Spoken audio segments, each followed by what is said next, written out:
अस्सलाम वालेकुम जी। हालात नाजरा में मुबीन और कदीर आपको वेलकम करते हैं। तो आज ट्रक्का वाली सरकार के पास बड़ी मज़े मज़े की ऑब्जर्वेशंस हैं। सबसे पहले हम बात करेंगे ट्रक्का वाली सरकार से रहमता वाली सरकार की। तो रहमता वाली सरकार जो है वो एकदम से उन्होंने शोरूम चाहती है जी मेरा व्हाट्सएप का डेटा लीक हो गया है, व्हाट्सएप हैक हो गया है और अब कुछ जाली वीडियोस आ जाएंगी या जाली ऑडियो आ जाएंगी मेरे मुतालिक। तो वो इसको प्रिएम्प्ट करने के लिए पहले से ही वो डिफरेंट सहाफ़ियों से बात कर रहे हैं और अपनी एक्सप्लेनेशन दे रहे हैं। अब एक्सप्लेनेशन ही कहेंगे क्योंकि उनको बहुत सारे इल्ज़ाम हैं कि उनके ज़माने में जो कोर्ट था वो बहुत ही बेहंगम तरीके से चला और बिल्कुल उन्होंने एक बादशाह की तरह बिहेव किया, डैम बनाने की भी कोशिश की। ऐसी ऐसी उन्होंने जजमेंट्स पास की जो खुद एक मज़का केस है और कंटेम्प्ट ऑफ कोर्ट उन्होंने बहुत सारे मुकदमे चलाए। उसके बाद उन्होंने सू मोटो बहुत सारे उन्होंने केसेस लेकर उनका डिसीजन दिया। तो खलील साहब क्या कहेंगे बाब रहमत की रहमतों को मुतल्लिक? सर एक चीज़ ਤੁਸੀਂ ਦਰਮਿਆਨ 'ਚ ਕਹੀ ਹੈ ਕਿ ਅਦਾਲਤ ਬੜੇ ਬੇਹੰਗਮ ਤਰੀਕੇ ਨਾਲ ਚੱਲ ਰਹੀ ਸੀ ਉਸ ਵਕਤ। ਇਸ ਵਕਤ ਠੀਕ ਹੈ ਤੇ ਬਾਬਾ ਜੀ ਨੇ ਡੈਮ ਲਈ ਪੈਸੇ ਇਕੱਠੇ ਕੀਤੇ ਅਰਬਾਂ ਰੁਪਇਆ, ਉਹਦਾ ਕੋਈ ਹਿਸਾਬ ਕਿਤਾਬ ਕੋਈ नहीं है। कई लोग ਤੁਸੀਂ ਦੇਖਿਆ है इंग्लैंड के कई लोगों ने कहा कि जी मैंने बाबा जी को खुद रूबरू हो के इतने पौंड, इतने लाख पौंड या इतने हज़ार पौंड दिए हैं, हिसाब कोई नहीं है, कोई चक्कर नहीं है। ਉਹਦੇ ਬਾਅਦ ਬਾਬਾ ਜੀ ਦੇ ਸਰ ਜਿਹੜੇ ਬਿਆਨਾਤ ਆ ਰਹੇ ਨੇ ਕਿ ਜੀ ਬੜਾ ਮੈਂ ਤੇ ਸੋਚੀ ਪਿਆ ਕਿ ਮੈਂ ਕਿਹਾ ਯਾਰ ये कैसा इंसाफ है कि मैंने इमरान खान को मुकम्मल सादिक और अमीन नहीं करार दिया था, नामुकम्मल दिता सी, मुकम्मल नहीं सी ते नामुकम्मल सी ते किस तरह दा सी, मतलब मेरी समझ तो बाहर ही कुछ ਉਹਦੀ ਤੁਹਾਨੂੰ अगर कोई समझ आती हो तो मैं दसो कि जी वो की कदीर साहब वो उनको सादिक और मीन करार देने के लिए उन्होंने बहुत कानून बेंड किया था। फॉर एग्जांपल जो खान साहब ने अपने डॉक्यूमेंट्स दिए थे बैंक्स के वो मुसद्दका नहीं थे और सुप्रीम कोर्ट का पहला रूल होता है कि वो मुसद्दका होंगे। वो इसी तरह का प्रिंट आउट निकाल के कहते हैं कि जी ये मेरी एविडेंस है मेरे एहसासों की। तो इसी तरह उन्होंने अपने जो डॉक्यूमेंट्स दिए थे ना उन कोई बैंक की ब्रांचेस एग्जिस्ट करती थी अब और ना ही उनके पेरेंट बैंक एग्जिस्ट करते थे और ये भी नहीं बताया कि वो डॉक्यूमेंट्स कब लिए गए थे। तो वो कोर्ट ने एडमिट कर लिया। इसी तरह उनकी फॉरेन फंडिंग का मामला था, उसको कोर्ट ने कह दिया कि इलेक्शन कमीशन का ये मामला है वो देखे और ये 5 साल से पुराने कुछ उसमें डॉक्यूमेंट्स हैं तो वो भी उसको टाइम बाउंड कर दिया। तो उन्होंने भी वो जो उनको वो दिया वो बड़ा ही एक अफसोसनाक था। और सबसे जो इन्होंने भयानक फैसला दिया था और शर्मनाक मैं तो उस फैसले को कहूँगा वो था जो उन्होंने कॉन्स्टिट्यूशन 1 का इन्होंने फैसला दिया था। तो वो एक कॉन्स्टिट्यूशन 1 है जब बड़े बड़े जनरल्स की, जजेस की और इमरान खान साहब की खुद भी अपार्टमेंट है, वो एक बहुत बड़ा रेजिडेंशियल कॉम्प्लेक्स बना था। तो बेसिकली वो जो जगह थी वो जगह किस लिए थी? वो जगह सिर्फ और सिर्फ हेड ऑफ स्टेट आके ठहरेंगे, यहाँ एक ऐसा कॉम्प्लेक्स बनाया जाएगा कि जहाँ, क्योंकि इस्लामाबाद आपको पता है कि बड़ी बड़ी कॉन्फ्रेंसेज होती हैं, तो उसके लिए मुख्तस था। ये रेजिडेंशियल प्रोजेक्ट जगह के लिए नहीं था। तो इसका आखिरी दिन इन्होंने जजमेंट दी अपने जितने चीफ जस्टिस थे और उसमें भी जस्टिस जो इजाज़ुल एहसन थे वो भी थे। और इजाज़ुल एहसन की मज़े की बात यह है कि वो उस कंपनी के लॉयर भी थे जिन्होंने वो बनाया ये टावर। और यूजुअली होता है जब उसके लॉयर रहे हो तो आप उस बेंच में नहीं शामिल, इखलाकी तौर पे आप जो ना वो।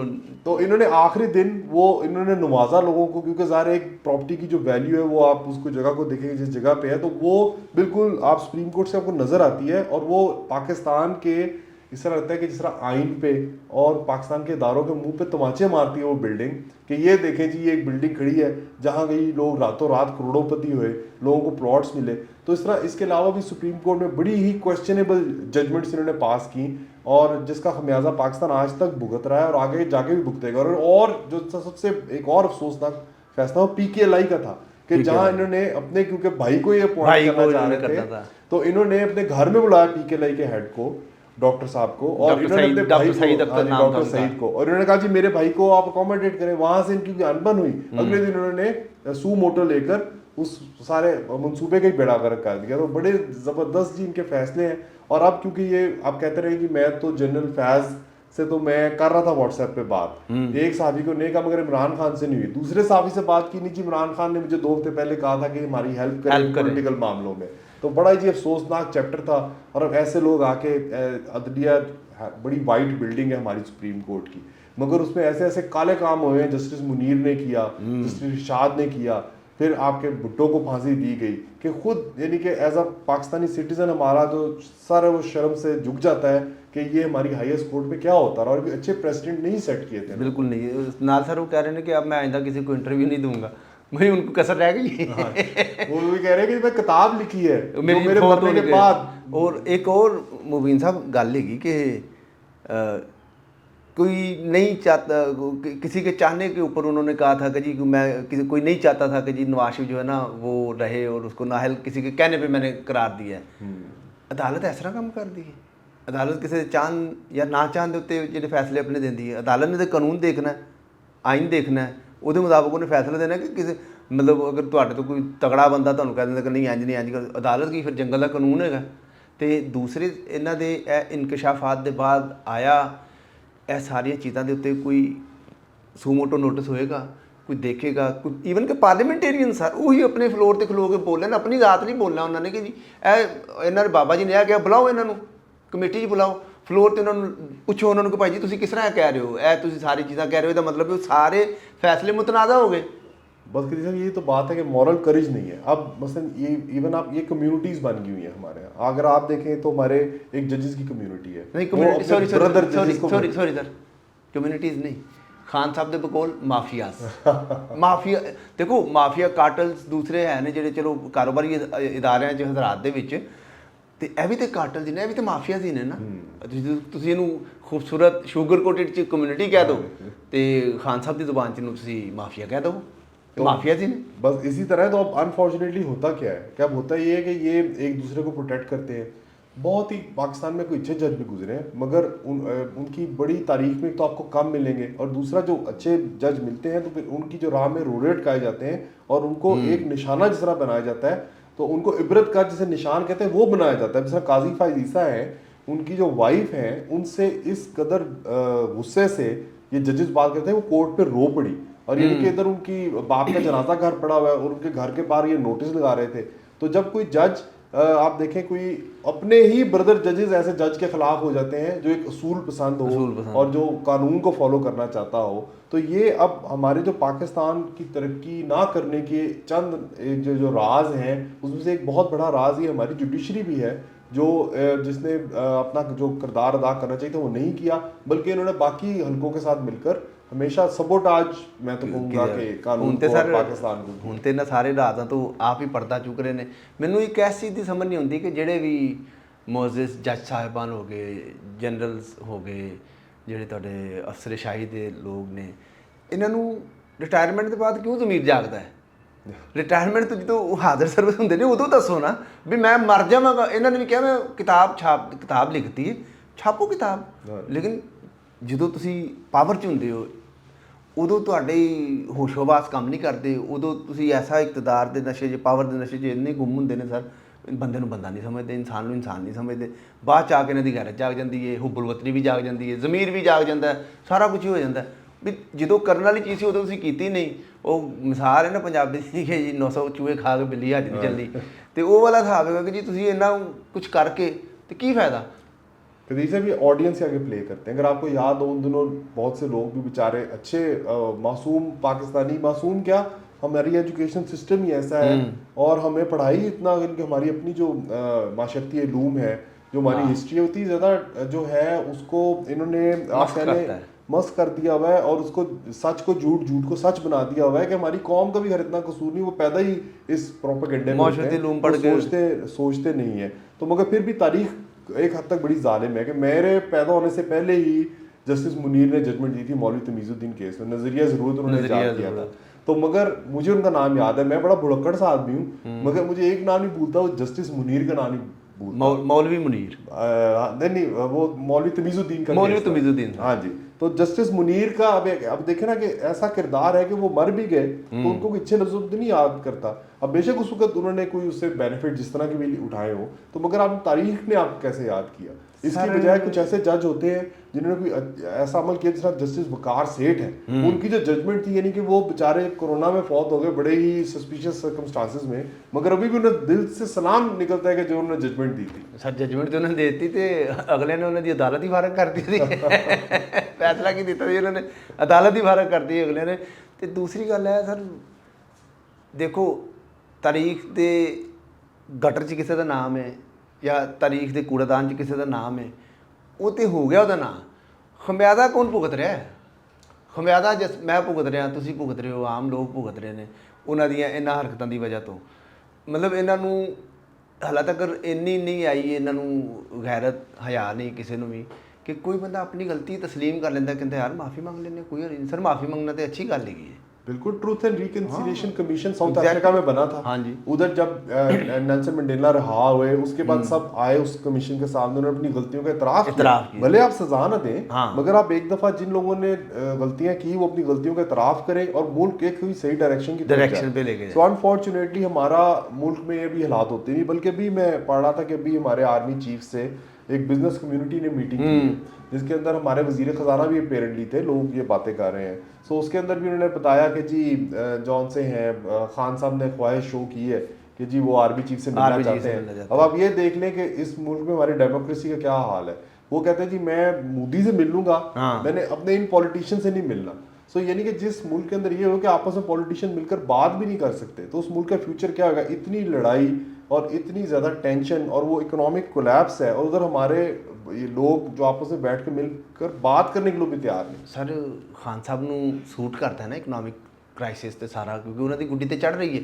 ਦੈਟ ਮੀਨਸ ਕਿ ਜੀ ਉਹਨਾਂ ਦਾ ਜਿਹੜਾ ਨੈਰੇਟਿਵ ਹੈ ਕਿ ਜੀ ਉਹ ਲੁੱਟ ਕੇ ਖਾ ਗਏ ਜਾਂ ਵਟਐਵਰ, ਜੋ ਵੀ ਚੋਰ ਜਾਂ ਜੋ ਵੀ ਉਹਨਾਂ ਨੇ ਆਪਣਾ ਨੈਰੇਟਿਵ ਬਣਾਇਆ ਅਜੀਬੋ ਗਰੀਬ ਜਾਂ ਜਿਸ ਤਰ੍ਹਾਂ ਵੀ ਜਿੰਨੇ ਵੀ ਬਣਵਾਇਆ ਹੈ, ਤੇ ਉਹ ਤੇ ਇਸ ਵਕਤ ਪ੍ਰਵਾਨ ਚੜ ਰਿਹਾ ਨਾ, ਕਿਉਂਕਿ ਮਜ਼ੀਦ ਮੁਲਕ ਮਜ਼ੀਦ ਥੱਲੇ ਜਾ ਰਿਹਾ। ਉਹ ਤੇ ਉਹਨਾਂ ਦੀ ਪਪੂਲੈਰਿਟੀ ਟੌਪ ਤੇ ਜਾ ਰਹੀ ਹੈ। ਇਸ ਵਕਤ ਤੁਸੀਂ ਦੇਖੋ ਖਾਨ ਸਾਹਿਬ ਟੌਪ ਤੇ ਨੇ ਪਪੂਲੈਰਿਟੀ ਦੇ ਹਵਾਲੇ ਨਾਲ ਦੇਖਿਆ ਜਾਏ ਤੇ ਇਹ ਤੇ ਉਹ ਜਿਹੜੀ ਤੁਸੀਂ ਕਹਿ ਰਹੇ ਹੋ ਨਾ ਜਿਹੜੀ ਮੁਕਤਦਰ ਹਲਕਿਆਂ ਨੇ ਇਹਨਾਂ ਦਾ ਸਰ ਜਿਹੜੇ ਸਦਰ ਸਾਹਿਬ ਨੇ ਉਹਨਾਂ ਦੇ ਜ਼ਰੀਏ ਵਜ਼ੀਰ ਆਜ਼ਮ ਸ਼ਹਿਬਾਜ਼ ਸ਼ਰੀਫ ਤੇ ਇਮਰਾਨ ਖਾਨ ਦੀ ਮੁਲਾਕਾਤ ਦਾ ਪ੍ਰਬੰਧ ਕੀਤਾ ਸੀ। ਇਮਰਾਨ ਖਾਨ ਸਾਹਿਬ ਨੂੰ ਪੈਗਾਮ ਪਹੁੰਚਾਇਆ ਸੀ ਇਹਨਾਂ ਨੇ ਕਿ ਜੀ ਇਹ ਮੁਲਾਕਾਤ ਕਰ ਲਓ, ਤੇ ਖਾਨ ਸਾਹਿਬ ਨੇ ਕਿਹਾ ਕਿ ਜੀ ਮੈਂ हाफिज साहब ਨਾਲ मुलाकात करेंगे, ਉਹਨਾਂ ਨਾਲ नहीं करनी मैं। जैसे देखने के कितना को डेमोक्रेसी की वैल्यू है हमारे पॉलिटिशियन, कितने डेमोक्रेटिक है कि वो गैर जमहूरी कुव्वतों से मिलने के लिए तैयार होते हैं मगर जमहूरी नहीं। अब इसी में हम खान साहब भी हैं, तो आज उन्होंने पेश होना था अपने तोशा खाना केस के अंदर डिस्ट्रिक्ट एंड सेशन कोर्ट में। बवासीर हो गई सर, उन्होंने बवासीर हो गई। अल्लाह ताला खान साहब को सेहत दे। उन्होंने हाँ जी अपनी काफ़ी सारी बीमारियों की लिस्ट दी है, तो उन बीमारियों में से एक अल्लाह ताला सेहत तंदुरुस्ती देवे जी ਉਹਨਾਂ ਨੂੰ। मतलब बीमार आदमी ਦਾ ਤੇ ਨਹੀਂ, ਦੇਖੋ बीमार आदमी ਦਾ ਖਿਆਲ ਕਰਨਾ ਚਾਹੀਦਾ ਹੈ ਅਦਾਲਤ ਨੂੰ ਵੀ, ਤੇ ਜਿਹੜੇ ਲੋਕ ਉਹਨਾਂ ਤੇ ਪਰਚੇ ਕੱਟ ਰਹੇ ਨੇ ਤੇ ਸਾਰੇ। ਨਹੀਂ ਮगर ਕਦੀਸਾ ਦੇਖੇ ਇੱਕ ਬਾਤ ਇਹ ਹੈ ਕਿ ਮਜ਼ਾਕ ਆਪਣੀ ਜਗ੍ਹਾ ਨਹੀਂ ਸਰ, ਮਜ਼ਾਕ ਦੀ ਗੱਲ ਨਹੀਂ ਹੈ। ਮੈਂ ਤੇ ਇਨਸਾਨੀ ਹਮਦਰਦੀ ਦੇ ਤੌਰ ਤੇ ਕਹਿ ਰਿਹਾ ਕਿ ਜੀ ਦੇਖੋ ਇੱਕ ਬੰਦੇ ਨੂੰ ਬਵਾਸੀਰ ਹੈ, ਮਤਲਬ ਹੋਰ ਕਾਫੀ ਬਿਮਾਰੀਆਂ ਨੇ, ਲੱਤ ਉਹਨਾਂ ਦੀ ਟੁੱਟੀ ਹੈ, ਗੋਲੀਆਂ ਲੱਗੀਆਂ ਹੋਈਆਂ ਸਰ, ਤੇ ਤੁਸੀਂ ਉਹਨੂੰ ਕਹਿੰਦੇ ਕੋਈ ਅਦਾਲਤ 'ਚ ਬੰਦਾ ਧੱਕੇ ਖਾਂਦਾ फिर। नहीं मगर कदीसा बात यह है कि लोग तो स्ट्रेचर में भी अदालत में आ जाते हैं अदालत, क्योंकि बात है कि हम खान साहब से क्यों एक्सपेक्ट करते हैं दिए गए एहतराम, क्योंकि वो कहते हैं जी हम हैं पाकिस्तान तहरीक इंसाफ।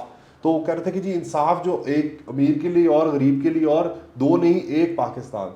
तो अब खान साहब को अदालतें बुलाती हैं तो खान साहब नहीं जाते, बल्कि अदालतें तो कई दफ़ा मिलते तरले करने पर आ जाती हैं कि अभी नहीं, आधे घंटे बाद आ जाए, घंटे बाद आ जाए, कल आ जाए, परसों आ जाए। तो वो उनके लिए दो पाकिस्तान बने हुए, मगर वो फिर भी अदालतों के आगे पेश। खान साहब ਨੂੰ ट्रक च पा के ना ले जी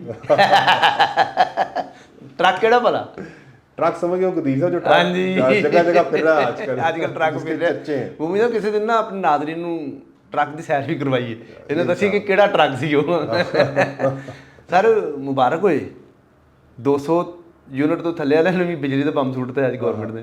हाँ जी, उसके अंदर जो उन्होंने जो अभी बल्कि मैं बिजली का ही उस पर अगर आप आ जाए तो हमारी भी बिजली आपको पता 3.80 इन्होंने सरचार्ज डाला है। सिर्फ सूद जो सर्कुलेट है 2.7 ट्रिलियन रुपीस है, उसके ऊपर जो हम सूद दे रहे हैं, ट्रस्ट दे रहे हैं, वो भी इन्होंने डाल दी। तो मैं एक स्टडी पढ़ा था कि हमारे जो लाइन लॉसेज हैं तकरीबन 13% से कम होने चाहिए, जो अभी तक कोई भी नहीं कर सका लाइन लॉसेस कम, स्वाय के इलेक्ट्रिक के जो कराची वाले। बिल्कुल बिल्कुल। तो मैं एक स्टडी पढ़ा था जिसमें उन्होंने बताया कि जी 2002 में दिल्ली में जब उधर स्टेट कंट्रोल इलेक्ट्रिसिटी थी तो उधर 52% लाइन लॉसेस।